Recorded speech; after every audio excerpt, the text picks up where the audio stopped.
Good morning सगळ्यांना. आज मी चाललो आहे जायकवाडी धरणावर एक सुंदर सकाळ अनुभव करायला. थंडगार वारा, सूर्याची पहिली किरण आणि शांत पाण्याचं सौंदर्य खरंच मन प्रसन्न करून टाकणार आहे. या ब्लॉगमध्ये तुम्ही पाहणार आहे सकाळी सकाळचं सूर्य, निसर्गाचं शांत आणि सौंदर्य, एक दमदार, ते नाही का म्हणतात वाईब वगैरे, अशा टाईपमध्येच एक व्हिडिओ बनणार आहे. बघा आता तुम्हाला कसं वाटतं तो. The storms we chase are leading us, and love is all we'll ever trust. Yeah, no, I don't wanna waste what's left. And on we'll go, through the wastelands, through the highways, till my shadow turns to sun rays. And on we'll go, through the wastelands. मी जवळच JSP स्टॉपवरून निघलो होतो. आता इथे एक जायकवाडी फाटा आहे, तिथून turn मारणार आहे मी. त्या फाट्यावरून टर्न मारून तुम्ही एकदम शॉर्टकट आहे मस्त, तुम्ही तिथून पण जाऊ शकता. आपल्याला तिथूनच जायचं आहे.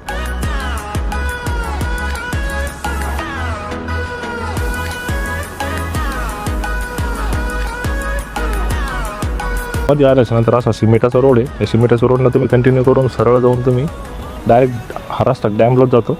तुम्हाला हा रस्ता सरळ डॅमला घेऊन जाणार आहे. Finding life along the way, melodies we haven't played. No, I don't want no rest. Echoing around these walls, fighting to create a song. I don't wanna miss a beat. And on we'll go, through the wastelands, through the highways, till my shadow turns to sun rays. And on we'll go, through the wastelands, through the highways. And on we'll go.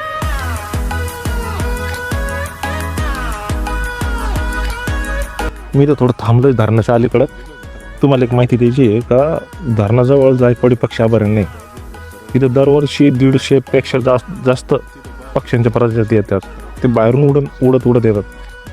आणि इथं जवळच ह्या रस्त्याने तुम्ही सरळ जर गेले ना, इथं एक अभयारण्य आहे पक्ष्यांचं. मला वाटतं तिथं जाऊन देत नाही कोणाला, पण मग जर तुम्ही आलं तर नक्कीच बघा ते.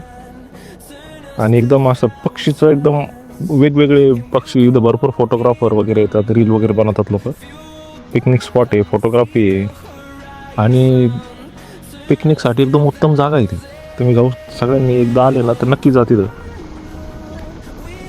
आणि सगळ्यात मेन सांगायचं म्हणलं तर रस्ते पण चांगले आहे, पण मी या रस्त्याने आलो ना थोडा नॉर्मल खराब आहे. पुढे चांगला रस्ता आहे. तुम्ही बस, कार वगैरे किंवा बाईकने कशाने बी सहज एकदम आरामात पोचू शकता. आता आपण डॅम जवळ आलेलो आहे. And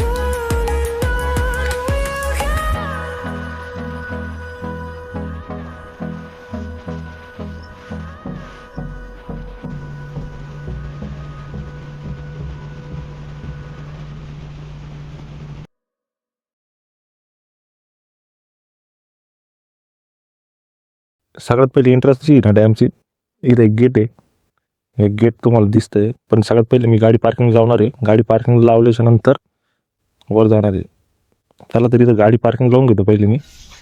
गाडी तुमची सेफ लावा, गाडीची काही गॅरंटी नाही इथं. गाडी व्यवस्थित लावायची. गाडी लावल्याच्या नंतर मी इकडे आलो. आता गेटमधून मध्ये जातो. हा गेट आहे. इथं तुम्हाला खायला प्यायला मिळणार. सकाळ सकाळी नाही मिळत. इथं कुत्रे पण राहते सकाळ सकाळी. गाडीची मग कुत्रे लागते, याच्यावर पण थोडं लक्ष राहू द्या. आता इथून वर आलो आहे मी. वर आल्याच्या नंतर बघा कसा व्ह्यू आहे. एकदम इतकं पाणी आहे की नजरच पडत नाही. आणि थोडी जायकवाडीची तुम्हाला मी माहिती सांगतो डॅमची. या धरणाची लांबी 9,998 मीटर आहे. जवळपास 10 किलोमीटर म्हणते नाही. आणि उंचीची 41 मीटर आहे. पर्यटनासाठी एकदम चांगला स्पॉट आहे हा.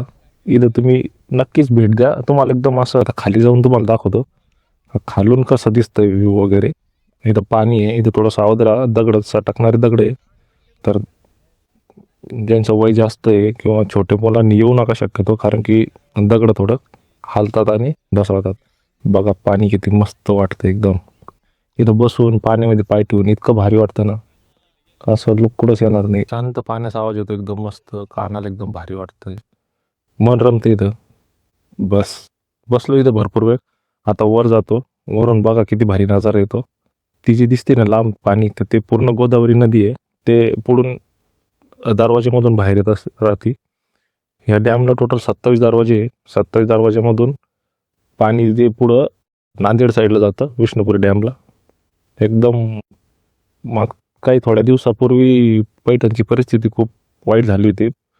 धरणातून जवळपास 27 दरवाजेने पाण्याचा विसर्ग केला. 3 लाख क्युसेक्स पाणी सोडलं होतं. आत्तापर्यंत धरणाच्या हिस्ट्रीमध्ये सगळ्यात जास्त क्युसेक्सनं पाणी सोडलेलं टाईम हाच आहे 2025चा. इथं भरपूर बस स्टँडपर्यंत पाणी आलं होतं. बघा आता सध्या काही नाही आहे, पण त्यावेळेस तर खूप पाणी आलं होतं. हे आता मी खाली चाललो आहे. बघा कसा व्ह्यू होते. कोणीच नाही राहत सकाळी एकदम भारी वाटतं. सकाळी या. आता मी खाली आलो आहे, माझी गाडी घेतो. मला भूक लागलेली थोडी. मी बाहेर जाऊन थोडा नाश्ता करणार आहे. तुम्हाला दाखवतो. मी नाश्ता करायला पैठणला जाणार आहे. पैठणला जाऊन नाश्ता करून एकदम भारी वाटतं. जाता इथं एक छोटं वन आहे. त्या वनाचं नाव जांभूळ वन आहे. एकदम नाही का असं वाटतं पिकनिक स्पॉट टाईप, त्या टाईप आहे. एकदम सावली वगैरे राहते सगळं. आणि तिथूनच तुम्हाला ह्या डॅमचे दरवाजेचं दृश्य एकदम भारी दिसतं. मी बघणार होतो पण मला टाईम नव्हता. मला घरी पण जायचं थोडं काम होतं. बघा तुम्ही, मी थोडं दाखवतो तुम्हाला व्हिडिओमध्ये. आता मी चाललो आहे नाश्ता करायला. नाश्ता करून मी घरी जाणार आहे. मी जिथं नाश्ता केला तुम्ही पण तिथं नाश्ता करू शकता. एक नंबर पोहे लागले मला तिथं खायला. चला तुम्हाला नेतो मी तिथं.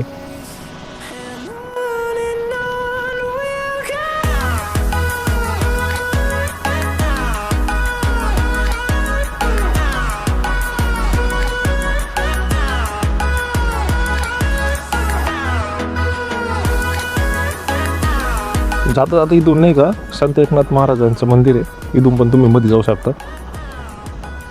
आता मी पैठणमध्ये आलो. बसलो इथं मस्त बाकड्यावर बसलो. 15 रुपयात पोहे खाल्ले. पोट भरलं माझं व्यवस्थित. गाडी पार्किंग लावली. आता मी निघलो परत घराकडं. तर मग तुम्हाला हा व्लॉग कसा वाटला मला नक्की कळवा. व्हिडिओ आवडला तर लाईक, कमेंट आणि सबस्क्राईब करायला विसरू नका. पुढच्या व्लॉगमध्ये भेटूया नवीन ठिकाणी आणि नवीन एकदम जोशमध्ये. असेच तुम्हाला व्लॉग बघायचे असेल. मी राहायला छत्रपती संभाजीनगर आहे. मी आजूबाजूचे ब्लॉग बनवणार आहे. जर तुम्हाला बघायचे असतील तर नक्की मला सबस्क्राईब करा आणि फॉलो करा.